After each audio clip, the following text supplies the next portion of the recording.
Anjarakandy dental കോളേജിലെ നിതിൻ രാജിന്റെ മരണത്തിൽ സ്വമേധയാ കേസെടുത്ത് യുവജന കമ്മീഷൻ. വിദ്യാർത്ഥികളുടെ മൊഴി രേഖപ്പെടുത്തിയതിൽ നിന്നും അധ്യാപകന്റെ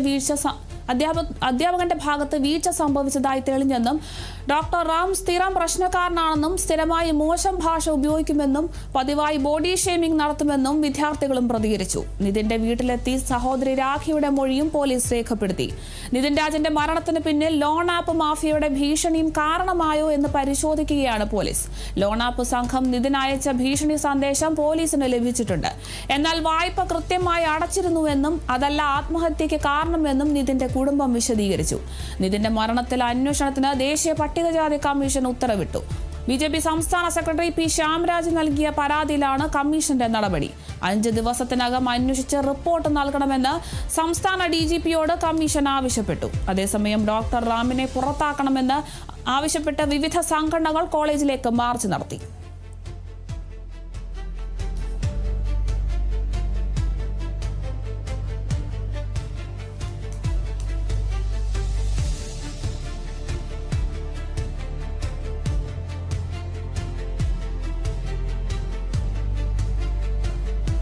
ദന്തൽ കോളേജിലെ നിതിൻ രാജിന്റെ മരണത്തിൽ ഇപ്പോൾ സ്വമേധയാ കേസെടുത്തിരിക്കുകയാണ് യുവജന കമ്മീഷൻ. വിദ്യാർത്ഥികളുടെ മൊഴിയൊക്കെ രേഖപ്പെടുത്തിയതിൽ നിന്നും അധ്യാപകന്റെ ഭാഗത്ത് വീഴ്ച സംഭവിച്ചതായി തെളിഞ്ഞെന്നും ഡോക്ടർ റാം സ്ഥിരം പ്രശ്നക്കാരനാണെന്നും സ്ഥിരമായി മോശം ഭാഷ ഉപയോഗിക്കുമെന്നും പതിവായി ബോഡി ഷേമിംഗ് ഒക്കെ നടത്തുമെന്ന് വിദ്യാർത്ഥികൾ പ്രതികരിച്ചിട്ടുണ്ട്. എന്തായാലും ഈ 2 അധ്യാപകരെയും സസ്പെൻഡ് ചെയ്യുന്നൊരു സാഹചര്യം ഉണ്ടായിരുന്നു.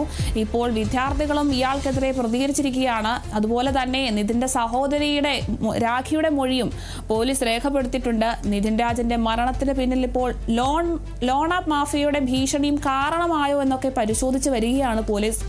എന്തായാലും ലോൺ ആപ്പ് സംഘം ഇതിനയച്ച ഭീഷണി സന്ദേശമൊക്കെ പോലീസിന് ലഭിച്ചിട്ടുണ്ട്. പക്ഷേ വായ്പ കൃത്യമായി അടച്ചിരുന്നുവെന്നും അതല്ല ആത്മഹത്യക്ക് കാരണമെന്നൊക്കെയാണ് നിതിന്റെ കുടുംബം പ്രധാനമായും വിശദീകരിക്കുന്നത്. എന്തായാലും നിതിന്റെ മരണത്തിൽ അന്വേഷണത്തിന് ദേശീയ പട്ടികജാതി കമ്മീഷനും ഉത്തരവിട്ടിട്ടുണ്ട്. BJP സംസ്ഥാന സെക്രട്ടറി പി ശ്യാംരാജ് നൽകിയ പരാതിന്മേലാണ് ഇപ്പോൾ കമ്മീഷൻ ഇത്തരത്തിലൊരു നടപടി സ്വീകരിച്ചിരിക്കുന്നത്. എന്തായാലും 5 ദിവസത്തിനകം അന്വേഷിച്ച് റിപ്പോർട്ട് നൽകണമെന്ന് സംസ്ഥാന DGPയോട് കമ്മീഷൻ ആവശ്യപ്പെടുകയും ചെയ്തിട്ടുണ്ട്. എന്തായാലും ഡോക്ടർ റാമിനെ പുറത്താക്കണമെന്ന് ആവശ്യപ്പെട്ട് ഇപ്പോൾ വിവിധ സംഘടനകൾ കോളേജിലേക്ക് മാർച്ച് നടത്തുകയാണ്. എന്തായാലും ഈ ഒരു വിഷയത്തിൽ നടപടി സ്വീകരിച്ചിരിക്കുകയാണ്.